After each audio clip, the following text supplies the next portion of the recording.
மத்திய கிழக்கு பிராந்தியத்தில் அமெரிக்கா மற்றும் ஈரான் இடையே நிலவும் மோதல் தற்போது ஒரு புதிய மாற்றம் முக்கியமான கட்டத்தை எட்டியுள்ளது.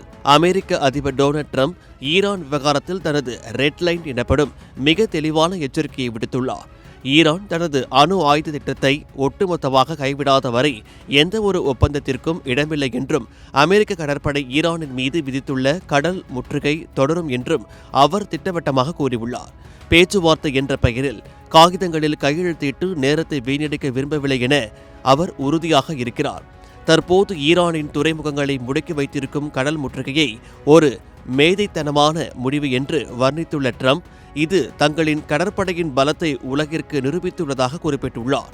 கடந்த காலங்களில் நடந்த பேச்சுவார்த்தைகள் எவ்வித முன்னேற்றத்தையும் அளிக்காத நிலையில் 18 மணி நேரம் பயணம் செய்து கையில் ஒரு காகிதத்துடன் திரும்புவதில் எந்த பயனும் இல்லை என்று தனது கடுமையான அதிருப்தியை அவர் வெளிப்படுத்தியுள்ளார்.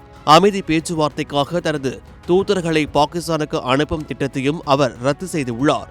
இது ஒரு நாடுகளுக்கும் இடையே நிலவும் ராஜதந்திர இடைவெளியை மேலும் அதிகப்படுத்தியுள்ளது. ஈரான் மற்றும் அமெரிக்கா இடையே பாகிஸ்தான் மத்தியஸ்தத்தில் போர் நிறுத்தம் நடைமுறையில் இருந்தாலும் நிரந்தர தீர்வு நோக்கிய பேச்சுவார்த்தைகள் முட்டுக்கட்டையிலேயே நீடிக்கின்றன. உங்கள் சத்யாவில் ஃபுல் மூன் சேல் காலை 9 மணியிலிருந்து இரவு 12 மணி வரை மே 1 ஒரு நாள் மட்டும். உலகின் எண்ணெய் விநியோகத்தில் 1/5 பங்கு பயணிக்கும் ஹோர்முஸ் நீரிணை இன்றும் மூடப்பட்டே இருக்கிறது.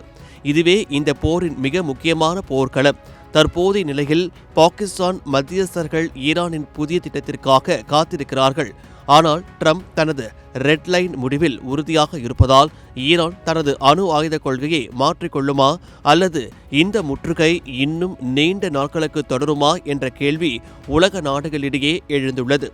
இந்த சூழலில் ட்ரம்பின் இந்த அதிரடி அறிவிப்பு ஈரானை நிர்பந்தத்திற்கு உள்ளாக்குமா அல்லது மத்திய கிழக்கின் பதற்றத்தை மேலும் தீவிரப்படுத்துமா என்பதுதான் இப்போதைய $1 மில்லியன் கேள்வி.